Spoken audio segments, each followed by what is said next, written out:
Ganjasaurus Rex is the worst dinosaur movie of all time.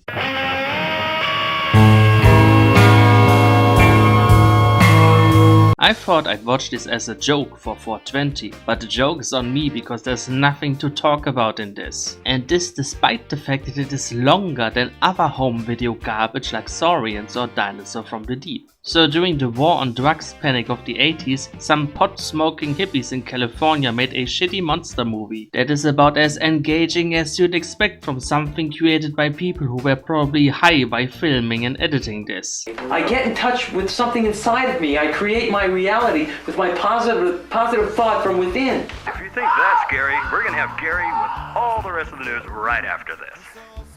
Wow! My God! Did you see that thing? Although the actors seem to be less stoned than Mark Polonia in his movie. The only thing that could terrify another dinosaur like that is the king of the beasts, Tyrannosaurus Rex. They clearly filmed this in 1985, but they didn't release the movie until 87? Because I guess these special effects require 2 years worth of post-production. The titular Ganjasaurus Rex looks so smooth that I can't tell if they used an ugly ass dinosaur balloon or the world's shittiest gimp suit. ¿Por qué no los dos? So the plot of this movie is that two hippies have grown a new strain of giant cannabis that they call Cannabis sequoia, which as it turns out is a prehistoric plant that is also the favorite food of the Ganjasaurus, or as its full species name goes, Tyrannosaurus herbivorus Ganjasaurus Rex. And you thought Tyrannosaurus macriensis was a confusing addition, but they do have a shorter name for it. G-Rex is... That was a Giganotosaurus. A G-Rex, if you like. Now, in this era of the Paleozoic, in the Mississippian, Virginian, and Louisianian epochs. Fun fact, the Mississippian is an actual stage of the Carboniferous era, and I bet the only reason these writers knew about that is because they saw a page in a dinosaur book that had a bunch of giant trees. Also fun fact, they are actual fossil cannabis plants known from the Hell Creek Formation. There is a high percent chance that the real-life T-Rex would have actually known the smell of weed. There is less Ganjasaurus in this movie than there's Godzilla in the 2014 one, because like all no-budget movies, the majority of its running time is just people walking around in the woods. Except this time, there's a new funky song playing every other minute or so.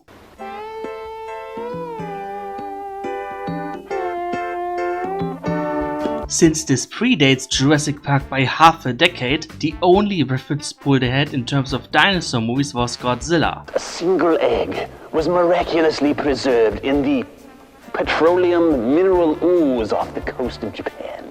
It was awakened with the explosion of the nuclear reactions at the end of World War II. Yeah, I guess that means this is a direct sequel to the 1954 Godzilla, long before Toho themselves ran that idea into the ground.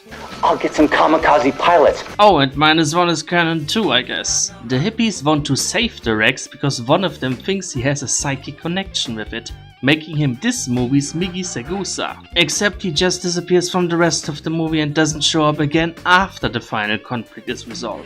Since this is a feel-good film made by hippies, the movie does not end with them nuking the Ganjasaurus, but instead with making her, yes, it turns out it's a female, no, there are no eggs or baby zillas in this movie, retreat by playing her own voice back at her. George Takahashi from Washington, D.C., Copyright Office. Oh, yes, sir. I'm just here to check and make sure that this particular production isn't violating any of the Godzilla copyright. Oh, certainly. Hope not, sir. If I wanted to watch an 80s Godzilla movie with a giant plant and a psychic in it, I'd watch the other one instead. And that was Ganjasaurus Rex, the biggest waste of my life, and 4 minutes and 20 seconds that you will never get back.